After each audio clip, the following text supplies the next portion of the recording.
James was sick and tired of his neighbor taking advantage of him. She didn't have any respect for anyone around her, and he wanted to make sure that she would never do it to anyone ever again. She had no idea who she was dealing with. James had a history that meant the old lady never should have messed with him. But before we start, smash the like button and make sure to subscribe if you haven't, and hit that notification bell so that you won't miss any new stories. His father was a Vietnam veteran and loved recounting war stories. At the same time, he always warned his son that war wasn't always the right solution to everything. With that in mind, James made a careful decision when he was older. James finished high school with the highest honors, but he was sure what he wanted to do after school. He decided to enroll in the military just like his dad did before him. His father supported him but reminded him of the horrors of war. Coincidentally, just a year after James became a soldier, he was sent over to Afghanistan to fight a war. After years of service, James finally returned home safe and sound, but he was surprised to find that not many people paid attention to who he was. There was a big anti-war culture, and many people seemed to confuse him with a blood-hungry psychopath.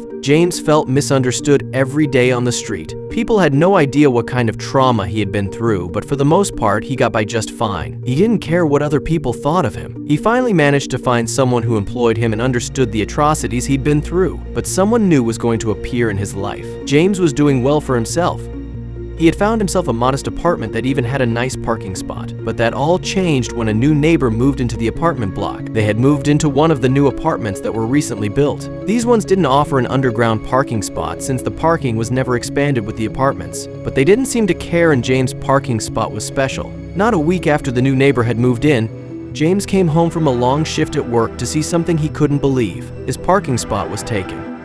It wasn't any car that he recognized. That meant that it couldn't have been a mistake. He had to find the person responsible for it. James decided to check with the janitor about whose car it was. Thankfully, the man seemed to understand his plea and gave him the apartment number. With a goal now in sight, he marched over to the apartment and knocked on the door. The person who answered the door was a young woman. She couldn't have been older than 25. "Excuse me, I'm your neighbor, and you're parked in my parking spot.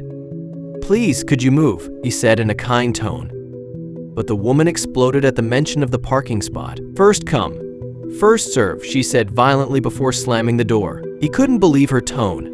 She had no respect for a man nearly twice her age. That's when he decided enough was enough. The month was one of torture for the veteran. The parking spot was conveniently close to his apartment, something he really needed. He had to walk an extra 10 minutes just to get home every day after parking his car. Some days he would even have to park on the street when the parking was full. He couldn't believe what the young woman had done to him. The real reason he was so upset over the parking space was because it was reserved for him and anyone like him. Since he was the only person with a disability in the apartment block, he got to use it. But the woman didn't look disabled to him, and she never explained herself despite seeing that he had trouble walking. He took shrapnel in Afghanistan.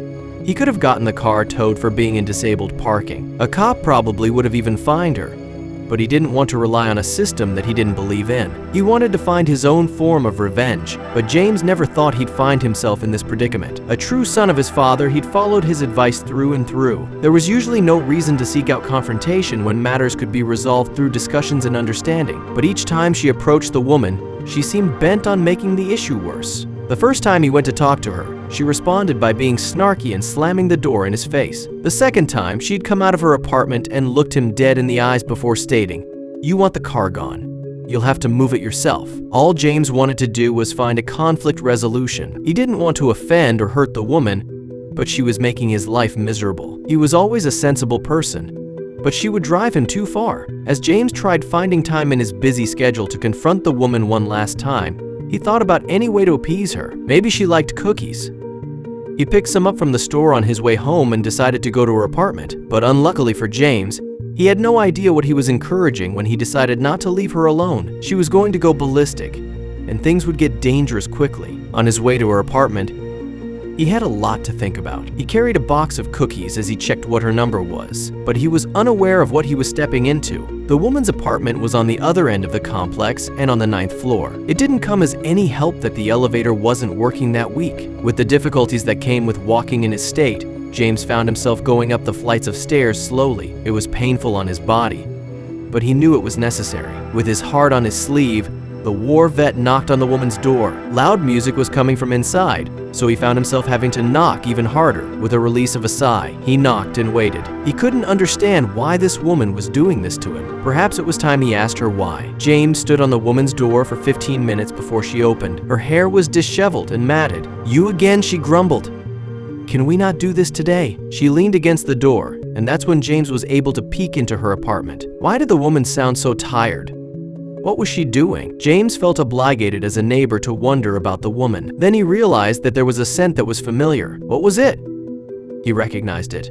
She had bags under her eyes and looked weak and tired. With the scent in the air, James grew concerned about his neighbor and the safety of his entire apartment block. What was she getting up to? His eyes scanned the woman's apartment in one quick swoop, a latent habit from his military days. What he saw put a few things in perspective, telling him this was a difficult mission he was on. She seemed to be a bit more entitled and would not give in to his demands. But after seeing what her apartment looked like, he wasn't even surprised anymore. Beer cans and bottles crowded the woman's coffee table. There was also the residual smell of burnt tobacco issuing from her house. Although the place was shrouded in dimness, the vet could see the mess there. "I'll only be a minute," he said, understanding the woman's position. Seemed she had a party the previous night and was sleeping off the aftermath of her decision. But that wouldn't stop James from needing to speak to her. James' plan was simple. He'd explained to the woman that his condition necessitated the parking spot. He was having difficulty walking to and from his vehicle when it wasn't in his usual spot. That place saved him much time and, most importantly, pain. He wanted to appeal to her humanity, to show that he wasn't attached to the parking spot for some odd reason, but because it was tied to his health. But the woman's answer would leave him speechless. "Sorry to bother you. I can see that you're busy. I brought you some cookies as a peace offering," James said. The neighbor's eyes grew wide with greed and immediately snatched them away. She was keen on taking things from him, but what would her reply be? "So, do you think that maybe we could come to some kind of compromise? I really need that parking spot. It's important for my health," he added. Just as he finished his question, he noticed that she swayed slightly and then leaned on the doorframe. It was subtle, but he could tell that she had been drinking. She wasn't in a sober mindset, and he could see anger rising in her face. It might not have been the right time to talk to her. He thought about leaving and asking again in the morning, but he hadn't realized that it was already too late. The woman stood her ground even if she was swaying. James wanted to leave. This was clearly a mistake. Then he noticed something else about the woman. He watched her reach for something in her pocket. His old instincts kicked into gear. What was she reaching for? He felt old muscle memory he didn't know he had wanted to kick into overdrive. He had to stop himself. If he didn't, he would hurt her. James stopped himself.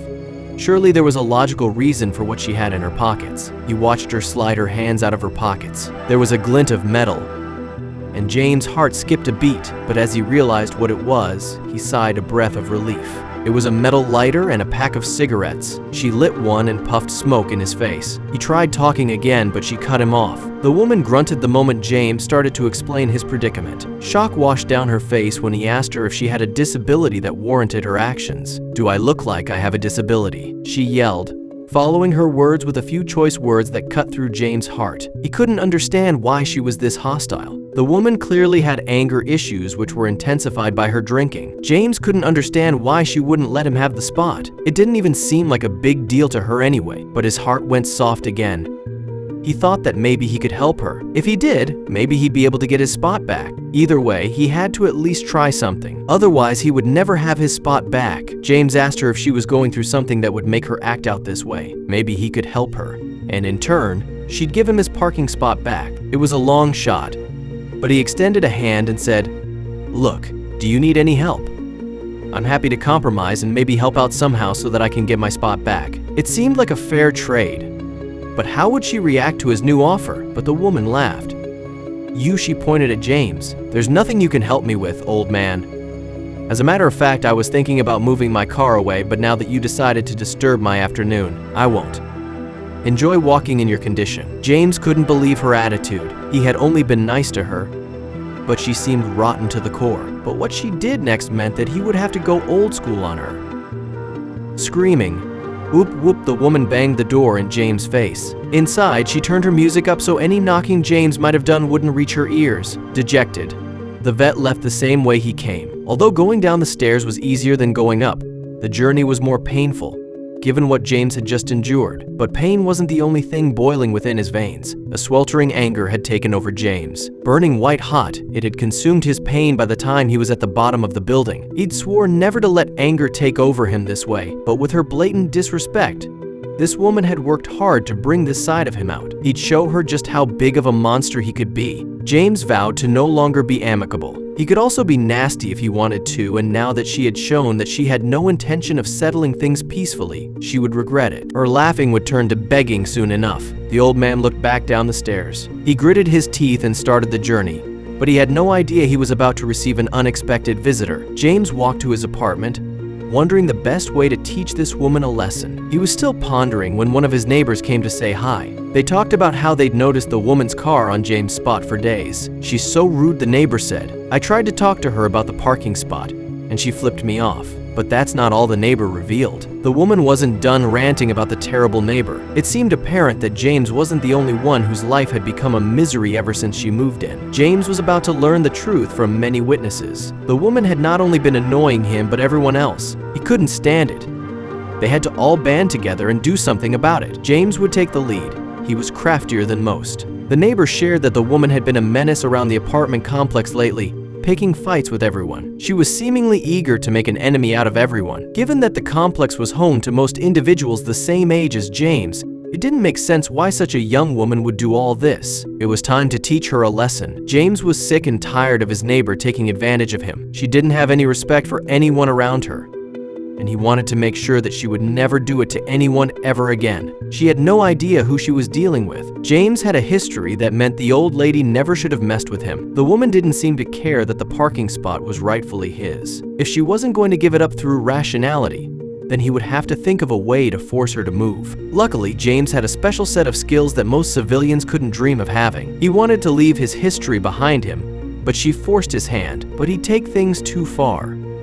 If James wanted to sort out the problem at hand, then he'd have to hatch a plan that would make sure that she would never cross him again. In all his years, he'd never seen such disrespect. He was in his 40s, and the woman causing him strife was only in her 20s. But that's when the idea came to him. He'd make something ingenious and terrifying at the same time. If the old woman wasn't going to let up, then neither was James. He quickly arranged a temporary workshop where he could build the mother of all traps for his neighbor. This is where his history came into play. He knew how to make devices that no one should make. He knew that he might be going too far, but she had driven him to the brink of madness with her antics. To build the creation, he'd have to find the right parts that he'd have to get from a few favors. He looked up his contacts and managed to find the one he was looking for. It was an old number from a different world, he called them, having no idea if they would even pick up. But once they did, he asked for items that no one could normally get. Over the next 2 weeks, James built his creation. It became a dark obsession as it came together into the monstrosity that it was. He thought about how the woman might have laughed seeing him spend so much time on it. Finally, the day of reckoning came and James walked over to the parking lot. He saw the target.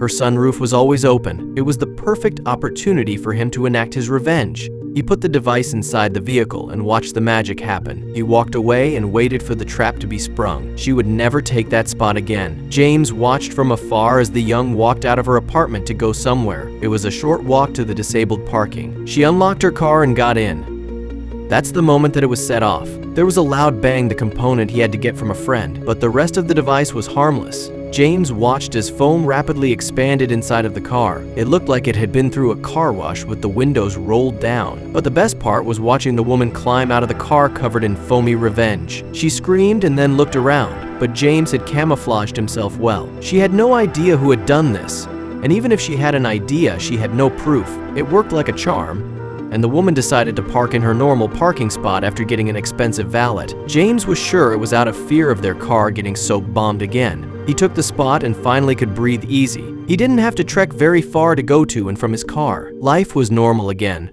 or as normal as it could be for the veteran.